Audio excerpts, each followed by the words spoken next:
52 elite trainees broke during the Absolute Zero simulation, screaming for emergency extraction as their survival gear failed. Among the shivering, defeated mass, one lone cadet from a legendary Deathworld simply sat in the freezing snow, genuinely irritated that nobody had thought to pack graham crackers and chocolate. Major Torbert Simpsons paced the length of the briefing room, his heavy boots striking the reinforced steel grating with a rhythmic, intimidating cadence. Behind him, a massive holographic projection slowly rotated, casting an icy blue glow over the faces of 53 raw, nervous cadets. The projection displayed the Kryos 9 artificial tundra facility, a state-of-the-art environmental simulator privately funded and operated by the Exodynamics Corporation. Kryos 9 was not merely a testing ground.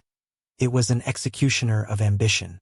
It was designed to push the interstellar military's brightest recruits past their physical and psychological breaking points. In precisely 3 hours, you will deploy into Sector 4 of the Kryos grid. Simpsons barked, his voice echoing off the metallic bulkheads. This is a Class 9 blizzard drill. For those of you who spent your childhoods on climate-controlled agricultural colonies or under the artificial suns of Nova Prime, allow me to clarify what Class 9 means. It means an ambient temperature of -80 degrees Celsius. It means wind shear capable of ripping a heavy-duty transport shuttle from the tarmac. It means zero visibility, failing sensors, and the kind of deep, biting cold that makes your very bones feel as though they are composed of shattered glass. In the front row, Bradley Cunningham leaned back slightly, a smirk playing at the corners of his mouth. Bradley was the golden boy of the Orion Coalition, born to a wealthy mining executive on the pristine, terraformed paradise of Arcadia. He had spent his entire life in environments where the weather was strictly scheduled and mathematically perfected. He possessed the finest exodynamics thermal suit money could buy, a sleek, charcoal-gray piece of engineering that promised absolute thermal regulation. To Bradley, the upcoming drill was nothing more than a tedious bureaucratic requirement, a minor hurdle on his inevitable path to fleet command. Sitting 3 rows back, completely ignored by the glittering elite of the colonial worlds, was Addison Brown. Addison did not possess a sleek, custom-fitted thermal suit. She wore the standard-issue military bulk, heavily patched and slightly frayed at the cuffs. She was small, quiet, and possessed a pale, scarred complexion that spoke of a childhood devoid of UV-filtered paradise suns. Addison was from Earth. Specifically, she was from the frozen, unforgiving wastelands of the northern Canadian territories, a region long abandoned by the wealthy and left to those who stubbornly refused to evacuate the cradle of humanity. To the rest of the galaxy, Earth was a death world, a volatile, unpredictable sphere of tectonic fury, viral plagues, and catastrophic weather systems. To Addison, it was simply home. Your objective is simple, Simpson continued, slamming a fist onto the briefing podium to snap the cadets' attention back to the front. You will be dropped at Point Alpha. You must navigate 12 kilometers through the storm to Point Bravo, where a specialized exodynamics extraction team will be waiting. You have 8 hours. If your core temperature drops below critical parameters, your suit will automatically trigger a red line beacon, and you will be pulled from the field. If you trigger the beacon, you fail. If you deviate from the path and get lost in the ice canyons, you fail. If you die, well, Exodynamics has a very thorough legal waiver. Bradley scoffed audibly. Major, with all due respect, our MKIV environmental suits are rated for absolute zero vacuum. A little snow isn't going to compromise Coalition hardware. Simpson stopped pacing and locked eyes with Bradley. A cold, predatory smile crept across the veteran officer's face. Is that so, Cadet Cunningham? You place your absolute faith in corporate engineering? Excellent. Let us see if your Mark IV can negotiate with a wind chill that freezes oxygen. Addison quietly adjusted the collar of her standard-issue suit. She didn't say a word. She had spent the briefing mentally calculating the thermal conductivity of the suit's inner lining. It was adequate, but she knew from experience that technology always had a breaking point. Growing up, her grandfather had taught her that when the machines freeze, the human spirit is the only heater left. She patted a bulky side pocket on her utility belt, ensuring her personal rations were secure. She had smuggled a few unauthorized items from the mess hall, anticipating a long, boring walk in the snow. The sirens wailed, signaling the end of the briefing. The cadets stood in unison, moving toward the deployment base. The air was thick with nervous energy, the kind of electric anticipation that precedes a disastrous military campaign. The exodynamics technicians strapped the cadets into the heavy drop pods, sealing the airtight harnesses with loud, mechanical clanks. Addison found herself strapped in next to a hyperventilating cadet named Gregory Hughes, a farm boy from a gentle agri-world. His face was already pale before the pod even dropped. "Hey," Addison said softly, her voice barely carrying over the roar of the deployment engines. "Just breathe. Keep your hands balled in inside your gloves. Don't let your fingers separate. It conserves heat." Gregory nodded frantically, though his eyes were wide with blind panic. Before he could respond, the pod floors dropped out, and 53 cadets were hurled down into the howling white abyss of Kryos 9. The descent was brutal, but the landing was worse. The moment the pod doors hissed open, the storm invaded. It wasn't just cold. It was a physical assault. The wind shrieked like a wounded animal, a deafening roar that instantly overwhelmed the external audio sensors of the cadets' helmets. The air was thick with microscopic ice crystals that hit the visor displays like a barrage of needles, completely obliterating any semblance of visibility. Bradley Cunningham stepped out of his pod, immediately activating his helmet's heads-up display. "HUD. All right, listen up, Squad Alpha," he yelled over the secure comms channel. "Form a wedge. Follow my telemetry data. We march straight through the valley. Keep a tight formation." For the first 20 minutes, the arrogance of technology held the storm at bay. The Merc Force suits hummed, their internal microreactors pumping warm fluid through the capillary tubes lining the cadet's skin. Bradley marched at the front, his chest puffed out, confidently following a glowing blue waypoint on his visor. But Kryos 9 was not a natural environment. It was a calibrated torture chamber. And today, something was catastrophically wrong with the corporate parameters. Deep in the observation bunker, Major Simpson stared at the primary thermal readouts. The ambient temperature was plummeting far past the designated Class 9 parameters. It wasn't -80 degrees. It was -110 degrees, and continuing to drop. "Control, this is Simpson," the Major snapped into his headset, his knuckles white as he gripped the console. "Check the environmental regulators. The simulation is exceeding safety thresholds. The wind shear is tearing the topography apart." "Major," a panicked exodynamics technician replied over the static-laced comms. "We have a catastrophic logic loop in the central mainframe. The cooling towers are stuck open. We can't shut them down. Sir, this isn't a simulation anymore. It's a localized ice age." "Abort the drill," Simpson roared. "Trigger the emergency extraction beacons. Pull them out now." I can't, sir. The atmospheric interference is too thick. The recall beacons are completely jammed. We can't get a lock on their telemetry, and the extraction shuttles are freezing to the launch pads." Out in the white hell of Sector 4, the technological superiority of the Orion Coalition was collapsing. Bradley's HUD flickered, then died completely, the screen cracking under the extreme thermal shock. The internal microreactors of the Mark IV suits, desperately trying to compensate for a temperature they were never programmed to handle, began to stall. Panic is a contagious disease, and in the freezing dark, it spread rapidly. "My suit!" screamed a cadet named Sarah Jenkins, her voice cracking over the localized short-range radio. "The heater just shut off. I can't feel my legs. I can't feel my legs." "Keep moving," Bradley shouted, though the utter terror in his own voice betrayed his crumbling facade. He stumbled blindly over a hidden ice ridge, crashing hard into a snowbank. He frantically slapped his chest plate, trying to reboot his suit's core. Nothing happened. The cold began to seep into his bones. A slow, agonizing paralysis that turned his sweat into a layer of frost against his skin. One by one, the cadets began to fall. The elite trainees from the Paradise Worlds had no psychological defense against the primal agony of freezing to death.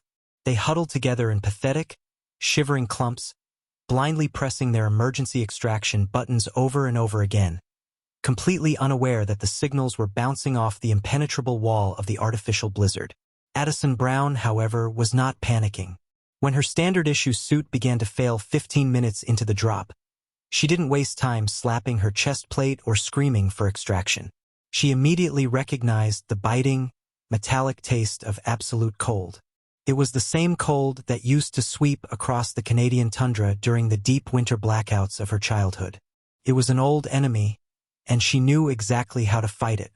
She dropped to her knees, taking herself out of the deadly wind shear. Using her heavily armored gloves, she began to aggressively dig into the side of a massive snowdrift. "What are you doing?" Gregory Hughes cried out, collapsing next to her, his teeth chattering so violently he could barely form the words. "We have to keep walking. The waypoint, the extraction." "There is no extraction, Greg," Addison said calmly, her voice steady and rhythmic as she carved out a large, dome-like hollow in the dense snow. "The comms are dead. The wind is too loud for shuttles. If we stay out here, the wind will strip the heat from our bodies in 10 minutes. Get in the hole. It's snow. It's freezing. Snow is an insulator, you idiot. It traps ambient body heat. Get in the hole before your lungs freeze." Addison stood up and waded back into the whiteout. Following the sounds of panicked whimpering, she found Bradley Cunningham curled into a fetal position, his expensive suit completely dead, frostbite already beginning to turn his lips a sickening shade of blue. She grabbed the collar of his suit and violently dragged him backward through the snow, tossing him unceremoniously into the snow cave she had dug. Over the next 30 minutes, Addison moved like a ghost through the blizzard, operating entirely on instinct and spatial memory. She dragged, carried, and pushed 20 of her closest squadmates into the massive snow trench she had rapidly expanded. The remaining 32 cadets had scattered too far, entirely lost to the storm, their frozen bodies entering a forced metabolic stasis as their suits administered automated emergency sedatives to prevent agonizing deaths. Inside Addison's snow cave, it was completely dark, cramped, and desperate. 20 highly trained military cadets were sobbing, praying, and hyperventilating, convinced they were spending their final moments buried alive in an icy tomb on a corporate testing ground. "Quiet," Addison barked, her voice suddenly cutting through the panic like a physical strike. The squad fell into a stunned silence. Bradley looked up at her, his arrogance entirely stripped away, replaced by the terrified gaze of a child. "Brown, we're going to die here. The exodynamic suits, they failed." "The suits failed because they rely on binary logic to fight nature," Addison replied, unsealing her helmet and letting it fall to the floor of the cave. She shook out her hair, completely unfazed by the sub-zero temperature inside the shelter. "Nature doesn't care about your corporate engineering. You survive the cold by respecting it, not by trying to overpower it." In the exodynamics control bunker, the situation had descended into absolute chaos. Major Simpsons was physically threatening a corporate engineer, slamming the man against a console. "I don't care if you have to manually rip the cooling rods out of the reactors," Simpsons bellowed. 52 cadets are currently flatlining on my monitors. Their telemetry is dropping into the death zone. "Sir, wait," a junior analyst shouted, pointing a trembling finger at a secondary thermal monitor. "Look at grid Alpha 7. I'm reading an anomalous heat signature." Simpsons dropped the engineer and stormed over to the screen.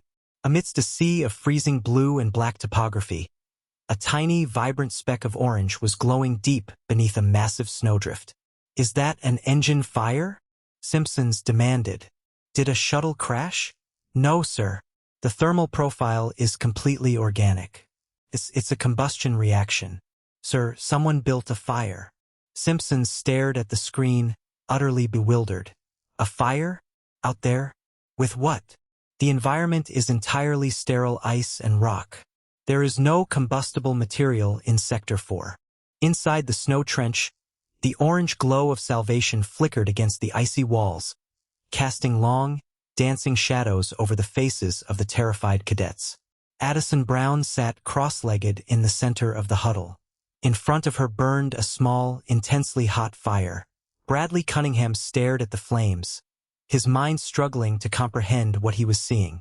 The heat radiating from the small blaze was glorious, seeping into his frozen limbs and slowly bringing feeling back to his extremities. How? How did you do that? He whispered, his voice hoarse. There's no wood. There's no fuel. Addison poked the fire with a tactical combat knife. Standard issue field medical kits, she explained casually. They contain high-concentration rubbing alcohol swabs for sterilization and magnesium-based flare powder for emergency signaling. You mix the alcohol with the magnesium powder, scrape some synthetic polymer off the lining of your boots for a burning binding agent, and strike it with the flint edge of a survival knife. It's an old Earth trick. We used to do this in middle school when the power grid failed in January. The cadets stared at her as if she were a god who had just descended from the heavens to grant them the gift of life. They huddled closer to the flames, weeping in sheer relief as the ambient temperature inside the snow cave slowly rose from lethal to merely uncomfortable. Addison, however, looked incredibly annoyed. She reached into the bulky side pocket of her utility belt and pulled out a small, sealed foil packet. With a sigh of deep disappointment, she tore the packet open to reveal a few dry, crumbling graham crackers and a half-melted bar of standard military-issue dark chocolate. I can't believe this, Addison muttered, staring at the meager rations. Gregory Hughes leaned forward, shivering. Are you okay, Brown? Are you hurt? I'm furious, Greg, Addison said, snapping a piece of chocolate and tossing it into her mouth. She glared at the beautiful, life-saving fire she had just built. I knew they were going to drop us in the freezer. I prepped for the cold. I prepped for the tech failure. But you know what I didn't prep for? The elite cadets of the Orion Coalition, the future leaders of the interstellar fleet, waited with bated breath for the profound tactical wisdom of the Deathworlder who had just saved their lives. I forgot the damn marshmallows, Addison grumbled, shaking her head in disgust. You can't have a campfire without marshmallows. It's practically a war crime.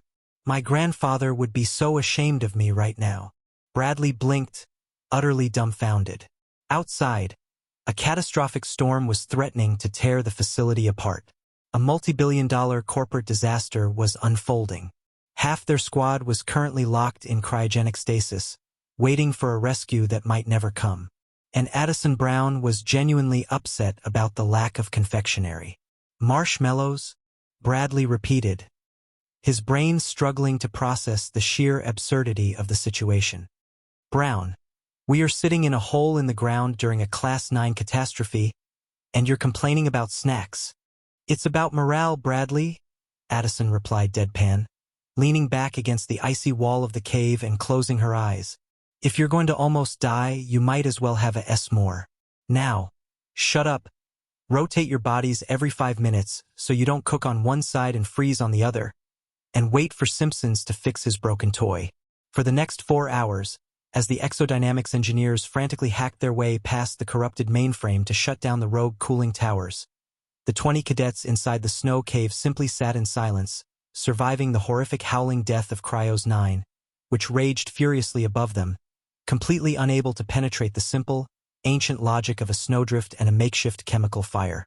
When the storm finally broke and the heavy mechanized treads of the Exodynamics recovery vehicles breached the perimeter of Grid Alpha 7, Major Simpsons was riding on the front of the lead crawler. He fully expected to find 20 corpses. The recovery team deployed heavy thermal boring drills to cut through the massive snowdrift, expecting a grim excavation. Instead, the crust of the snow caved in from below, and Addison Brown popped her head out of the hole, blinking against the harsh floodlights of the recovery vehicles. Simpsons jumped down from the crawler, his boots crunching in the snow. He stared at Addison, then looked past her into the snow cave, where 19 of his elite cadets were huddled around the dying embers of a magnesium fire, completely alive, mildly traumatized, and entirely in awe of the small girl from Earth. Addison looked up at the intimidating Major, wiped a smudge of soot from her cheek, and offered a polite salute.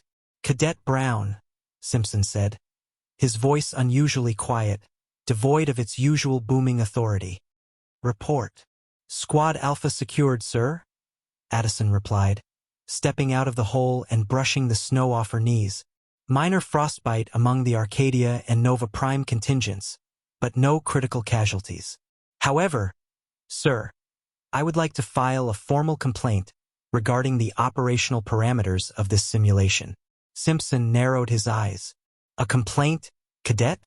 Regarding the catastrophic mainframe failure? No, sir, Addison said, her expression entirely serious. Regarding the mess hall inventory. If you're going to mandate a winter survival scenario, the absolute lack of standard marshmallow rations is a glaring oversight in tactical supply chain management. I expect better from this academy. Simpson stared at her for a long, silent moment. The wind whipped around them, the floodlights casting harsh shadows over the frozen wasteland. Then, to the utter shock of everyone present, the ruthless, iron-willed Major Torbert Simpson threw his head back and let out a booming, echoing laugh.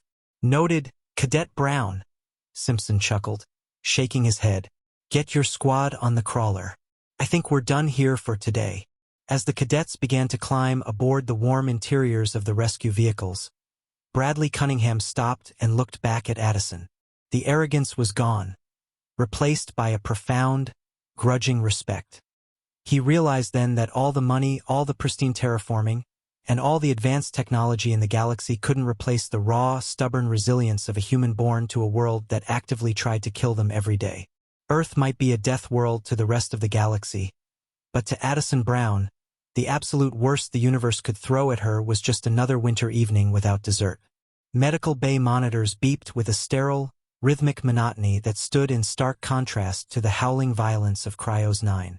Bright, unforgiving fluorescent lights illuminated the pristine white walls of the Orion Coalition Academy's trauma ward, where 20 shivering cadets were currently bundled under heavy thermal regeneration blankets. Intravenous lines pumped synthetic caloric substitutes and cellular antifreeze into their veins. Addison Brown sat on the edge of her biobed, entirely ignoring the heated blanket draped over her shoulders. She was busy disassembling her standard-issue service pistol, meticulously cleaning the internal mechanisms with a rag. Aside from a slightly red nose and a few minor windburns on her cheeks, she looked as though she had just returned from a brisk autumn hike rather than a catastrophic Class 9 Absolute Zero simulation. Across the aisle, Bradley Cunningham looked significantly worse. The Arcadian golden boy had lost the tips of his left index and middle fingers to frostbite, a permanent physical reminder of the corporate engineering failure. His skin was pale, his eyes sunken, and the usual arrogant swagger that defined his entire existence had been thoroughly hollowed out by his brush with the freezing void. Tension hung heavy in the medical bay, not from the trauma of the ice, but from the looming bureaucratic nightmare awaiting them. Heavy pneumatic doors hissed open, and Major Torbert Simpson marched into the ward, flanked by two individuals who clearly did not belong in a military medical facility. One was a tall, excessively groomed man wearing a bespoke polysilk suit that cost more than a cadet's annual stipend. The other was a woman carrying a sleek, glowing data slate, her eyes cold and calculating. "Attention on deck," Simpson muttered, though his voice lacked its usual commanding bite. He looked exhausted, his jaw clenched so tightly the muscles fluttered beneath his skin. "Cadets?" The man in the suit began, his voice dripping with practiced corporate sympathy. "I am Richard Barrington, Senior Vice President of Risk Management for the Exodynamics Corporation. Beside me is Ms. Evelyn Cross, Lead Counsel for our Interstellar Defense Contracting Division.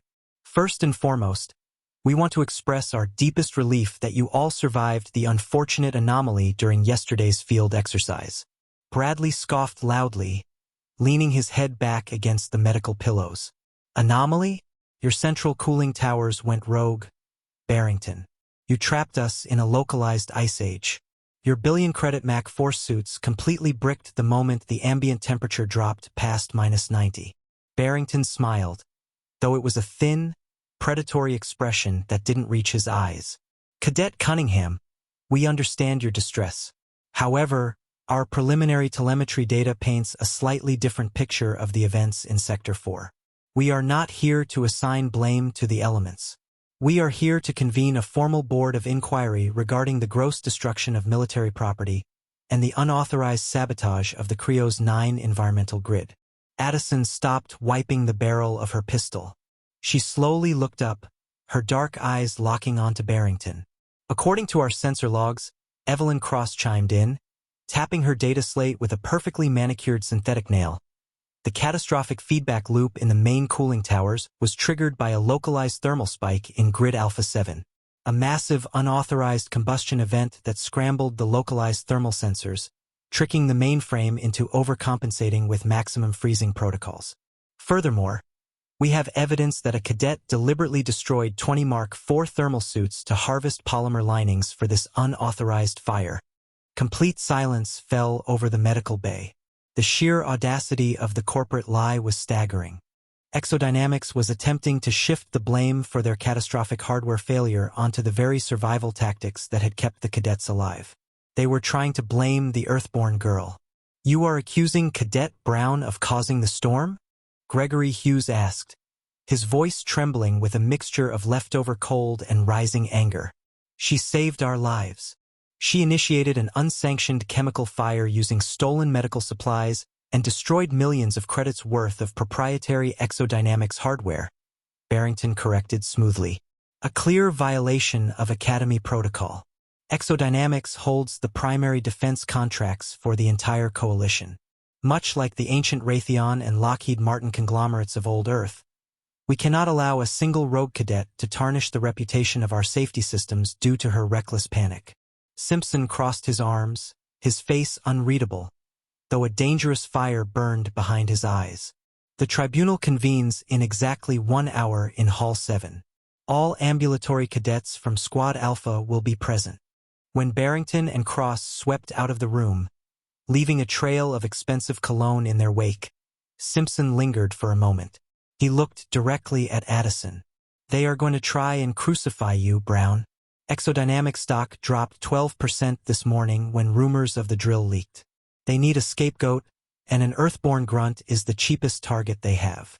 "Let them try, Major," Addison said quietly, reassembling her pistol with a sharp metallic clack.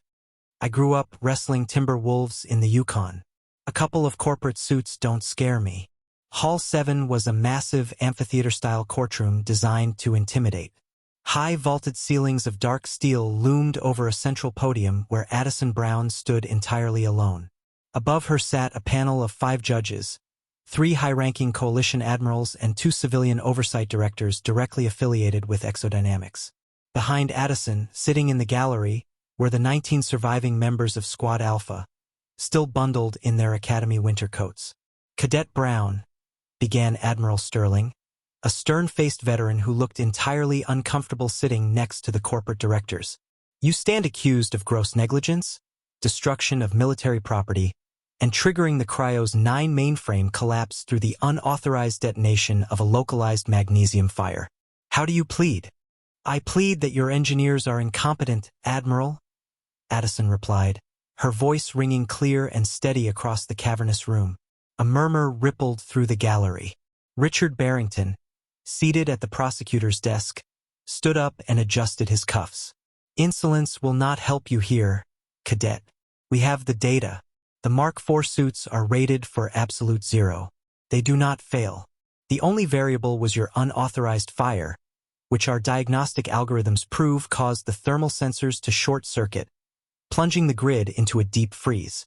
"My fire," Addison retorted, gripping the edges of the podium, "was built 45 minutes after the storm hit. 45 minutes after the Mark IV suits had already died. Do you have proof of this timeline?" Barrington pressed, a smug smile creeping onto his face. "Because our internal logs show the suits shutting down exactly simultaneously with the ignition of your fire. A safety mechanism designed to protect the user from external thermal anomalies. Exodynamics had altered the logs. It was a classic, ruthless corporate cover-up. Without external telemetry, it was Addison's word against a multi-billion credit defense contractor." Before Addison could respond, heavy footsteps echoed through the hall. Bradley Cunningham stood up from his seat in the gallery.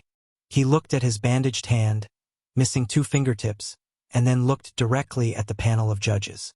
"Request permission to address the tribunal," Bradley said, his voice echoing loudly. "Cadet Cunningham," Barrington warned smoothly, "you are recovering from severe trauma. Your testimony is not required." "I am the squad leader of Alpha," Bradley snapped, limping down the aisle toward the podium to stand next to Addison. "And my testimony is exactly what is required. Barrington is lying. Exodynamics is lying." The civilian directors leaned forward, their expressions hardening. "Cadet, be very careful with your next words," one of them warned. "I wore the MUC-4, Bradley continued, holding up his bandaged hand for the entire hall to see. "I was following the telemetry. When the temperature hit -90, my suit didn't trigger a safety shutdown. Catastrophically failed. The microreactor stalled. The HUD cracked under thermal shock. Cadet Jenkins' suit failed 3 minutes later. We were freezing to death in the dark for nearly an hour before Cadet Brown ever struck a spark." "The trauma has clearly confused your timeline, Cadet," Barrington interrupted smoothly. "Hypoxia and severe hypothermia are known to cause heavy hallucinations." "He's not hallucinating," Addison interjected, her eyes narrowing as she stared Barrington down. "And I can prove it. I didn't just build a fire out there, Barrington. While we were waiting for the storm to break, I had a lot of free time. So, I took apart the internal processing unit of Cadet Cunningham's bricked helmet. I wanted to see exactly why your billion-credit toys failed." Barrington's smug smile faltered slightly. Addison reached into her utility belt and pulled out a small, scorched silicon chip, placing it onto the podium's central data reader. A holographic projection sprang to life in the center of the room, displaying lines of complex, rapidly scrolling code.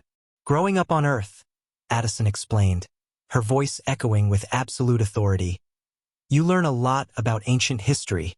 You learn about how the old nations used to fight before we took to the stars. When I cracked open the Mark IV processor, I recognized the logic loop that caused the central cooling towers to jam. It wasn't a malfunction caused by a fire. It was a localized cyber attack." The three admirals leaned forward simultaneously. "Explain, Cadet," Admiral Sterling demanded. "The code structure is a modified variant of Stuxnet," Addison continued, pointing at the holographic projection. "An ancient 21st century Earth malicious computer worm, originally designed to ruin nuclear centrifuges by forcing them to spin out of control while feeding false all-clear signals to the monitors. Someone uploaded this worm into the Kryos 9 mainframe. It deliberately forced the cooling towers to open to maximum capacity, while simultaneously sending false telemetry to Major Simpson's control room." Dead silence filled the courtroom. "Why would someone do that?" Admiral Sterling asked, his eyes slowly turning toward the Exodynamics representatives. "Because," Simpson's voice boomed from the back of the hall as he marched down the aisle holding his own data slate, "I cross-referenced Cadet Brown's findings with the Exodynamics financial logs. The Coalition Senate is voting tomorrow on a trillion-credit military grant to upgrade the fleet's entire environmental survival arsenal. Exodynamics was lagging in the trials. They needed to prove that the current environment was so hostile, so deadly, that the military had no choice but to fast-track their new experimental MKV suits." Simpson stopped at the podium, glaring directly at Barrington. "You intentionally sabotaged the Class 9 drill. You triggered a lethal environment to artificially inflate the necessity of your upcoming contracts, fully expecting 52 cadets to freeze to death as tragic collateral damage to secure your funding." Barrington's face drained of all color. The bespoke polysilk suit suddenly looked entirely too tight around his collar. Evelyn Cross, the lead counsel, immediately stood up, packing her data slate into her briefcase with frantic speed, instantly calculating the massive legal liability and distancing herself from her client. This is absurd," Barrington stammered, raising a hand. "These are fabricated allegations by a disgruntled officer and a primitive death worlder." "The code doesn't lie, Barrington," Addison said coldly, "and neither does the frostbite on my squad. You tried to play God with the weather, forgetting that some of us were born in the storms you're so terrified of." Admiral Sterling struck his gavel with a deafening crack that echoed like a gunshot. Security, he barked. Take Mr. Barrington into military custody pending a full federal investigation into exodynamics. Cancel all pending contracts with their defense division. Two heavily armed coalition military police officers stepped out of the shadows, firmly grabbing Barrington by the arms and dragging the sputtering executive out of the courtroom. The two corporate directors on the panel looked as though they were going to be violently ill. Sterling turned his attention back to the podium. The harshness in his eyes had completely vanished, replaced by a deep, profound respect. Cadet Brown, you utilized unapproved survival tactics, destroyed military property, and technically violated a dozen field regulations. Addison stood at attention, keeping her chin high. Yes, sir.